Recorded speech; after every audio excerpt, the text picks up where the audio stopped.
Hello दोस्तों, कैसे हैं आप सब लोग। Welcome back to my channel. दोस्तों, अगर गाड़ी पे हमारे छोटे मोटे स्क्रैचेस डेंट्स वगैरह अगर आ जाते हैं तो क्या वो स्क्रैचेस डेंट्स वगैरह जो होते हैं वो हमारे इंश्योरेंस पॉलिसी के अंदर कवर्ड होते हैं, और अगर कवर्ड होते हैं तो क्या कितना ठीक है कि हम छोटे मोटे स्क्रैचेस जो हैं वो अपने इंश्योरेंस पॉलिसी के अंदर क्लेम करके ठीक करा लें। ठीक है, तो इसी के ऊपर आज की वीडियो है कि वो चीज़ कवर होती है इंश्योरेंस में कि अगर आपको डेंट्स क्लियर कराने हैं, स्क्रैचेस क्लियर कराने हैं, और अगर है तो कितने हद तक सही है कि आप वो जो है क्लेम करें सेटलमेंट में। ठीक है, तो अगर आपको वीडियो पसंद आती है तो वीडियो को लाइक शेयर, चैनल को सब्सक्राइब आप जरूर कर देना। दोस्तों देखो, आपको मैं एक चीज बता देता हूं कि अगर आपका छोटा मोटा ही कुछ नुकसान हुआ है, कुछ स्क्रैच आया है, डेंट वगैरह आया है, तो आप कोशिश करो कि आप आफ्टर मार्केट जाके ना इस चीज को एक बार पता करें कि बाहर की मार्केट में, आफ्टर मार्केट में इसका कितना चार्ज लिया जा रहा है। ठीक है, बाहर आपका काम इजीली सस्ते में हो जाएगा, और अगर आप बहुत अच्छे स्किल्ड वाले से जो डेंटर पेंटर होते हैं उनसे कराएंगे तो आपका काम बहुत आसान हो जाएगा। अब मैं आपको बताता हूँ कि मेन 4 रीजन, अगर आप ये सब चीजें करेंगे ना, आप क्लेम लेंगे छोटे मोटे डेंट स्क्रैचेस के लिए, तो आपको कितना बड़ा नुकसान आपको हो सकता है। ठीक है, नंबर 1, अगर आप इंश्योरेंस पॉलिसी के अंदर क्लेम सेटलमेंट करते हैं अपने स्क्रैची डेंट्स के लिए, तो आप सबसे पहले ये चेक कर लो कि आपकी इंश्योरेंस पॉलिसी के अंदर ये सब चीजें कवर भी होती है या नहीं होती है। कि मैं आपको ये बोल रहा हूँ कि अगर आपके पास ओनली थर्ड पार्टी इंश्योरेंस है, ठीक है, तो थर्ड पार्टी इंश्योरेंस के अंदर ये सब चीजें बिल्कुल भी कवर नहीं होती है, क्योंकि जो थर्ड पार्टी इंश्योरेंस होता है ना वो बिल्कुल बेसिक होता है और मैंडेटरी होता है। आप अपनी सुरक्षा करें ना करें, बट आपको क्या सड़क पे चलते हुए तीसरे बंदे की सुरक्षा आपको करनी है। ठीक है, तो थर्ड पार्टी इंश्योरेंस के पॉलिसी के अंदर ये सब चीजें कवर नहीं होती। अगर आपके पास कॉम्प्रिहेंसिव पॉलिसी है तो आप ये सब चीजें कवर कर सकते हो, क्लेम कर सकते हो। ठीक है, नंबर 1 तो ये आप एक बार चेक कर लेना।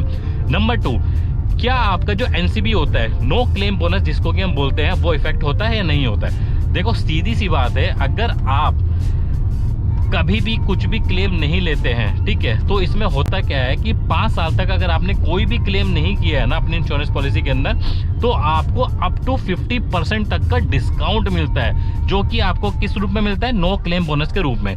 और इसमें ना एक वो होता है, मैंने ऑलरेडी इस पे वीडियो बनाई है कि मिनिमम क्या होता है, फर्स्ट ईयर में आपको 15%, 25%, 35%, 50% तक इस हिसाब से जाता है एवरी ईयर। ठीक है, तो अगर आपने किसी भी साल में आपने कुछ भी क्लेम कर लिया ना, आप छोटे से 2-3 हज़ार रुपए के काम के चक्कर में आपने अगर मान लो क्लेम कर लिया, तो इसमें होगा क्या, आपका जो एनसीबी होगा ना वो आपका चला जाएगा, तो आपको नो क्लेम बोनस के रूप में जो डिस्काउंट मिलता था ना वो आपको नहीं मिलेगा, और इसका अल्टीमेटली नुकसान क्या होगा कि आपको जो प्रीमियम होगा ना वो बढ़ के आएगा। ठीक है, नंबर 3, एक ना डिडक्टिबल करके टर्म होती है। डिडक्टिबल में होता क्या है कि आप दोनों म्यूचुअली एग्रीमेंट करते हो कि जो मतलब मैं फर्स्ट पार्टी और जो इंश्योरेंस कंपनी सेकंड पार्टी, कि at the time of claim ना हम थोड़ा थोड़ा पैसा जो है अपनी जेब से ही डाल के लेंगे। ठीक है, अगर मान लो जब आप क्लेम कर रहे हो ना तो कुछ अमाउंट आप डालेंगे और कुछ अमाउंट आपका जो इंश्योरर है वो डालेगा।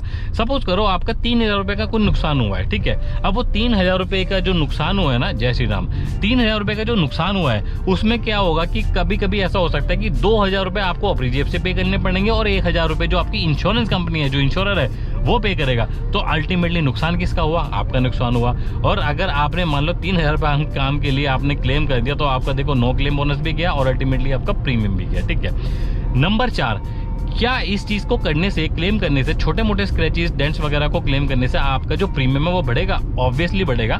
क्यों? क्योंकि आपका देखो नंबर 1 मैंने आपको बताया कि आपका जो नो क्लेम बोनस है ना, एक तो वो जाएगा। अगर नो क्लेम बोनस आपका गया, मान लो आपको 20% तक का नो क्लेम बोनस मिल रहा है कि अगले साल आपको प्रीमियम पे 20% जो है डिस्काउंट मिलेगा, तो वो 20% नुकसान आपका गया, वो 20% आपको पे करना पड़ेगा। और सेकेंडली कंपनीज पे क्या देखती है कि मान लो अगर आप फ्रिक्वेंटली ये एक्सीडेंट्स वगैरह कर रहे हो, छोटे मोटे आप क्लेम कर रहे हो ना एवरी ईयर, या साल में 2 बार भी कर रहे हो, 3 बार भी कर रहे हो, तो भाई कंपनी जो है ना वो कोई देखो एनजीओ तो बैठी नहीं है, वो भी पैसे कमाने के लिए बैठी है। तो उनको क्या लगेगा कि यार ये जो कस्टमर है हमारा, ये हमारे लिए एसेट नहीं है भाई, ये हमारे लिए लायबिलिटी है, उल्टा हमें इसको पे करना पड़ रहा है। ठीक है, तो आपका जो प्रीमियम है ना, आप फॉर श्योर आप एक अपना प्रीमियम देख लेना, अगर आपने कभी क्लेम नहीं किया, और किसी ऐसे बंदे का प्रीमियम देखना कि जो मतलब जिसका रेगुलरली गाड़ी एक्सीडेंट वगैरह होती है, जो हमेशा खड़ी रहती है, उसका प्रीमियम हमेशा जो है ना कंपनी बढ़ा के देगी, एक्स्ट्रा चार्जेस पे बढ़ा के देगी। ठीक है, तो सोचो आपका प्रीमियम कितना 30% से जो है बढ़ेगा। ठीक है, तो अगर आपको थोड़ा मोटा ही काम करवाना है, स्क्रैची डेंट्स वगैरह निकालने हैं थोड़े मोटे, तो आप बाहर आफ्टर मार्केट में जाके इजीली निकाल सकते हो, उस चीज़ के लिए आप बिल्कुल क्लेम मत करो, आपका बहुत नुकसान होगा, ठीक है। अगर बहुत बड़ा मेजर कुछ एक्सीडेंट है, कुछ बहुत मेजर पार्ट चेंज कराने हैं, ठीक है, उस चीज़ के लिए आप आराम से करो, उसमें ऑप्शन भी कुछ नहीं है भाई, क्योंकि वो आपको करना पड़ेगा। अगर आप लोगों को वीडियो पसंद आई है तो प्लीज़ वीडियो को लाइक शेयर, चैनल को सब्सक्राइब आप जरूर कर देना। Thank you so much. जय हिंद।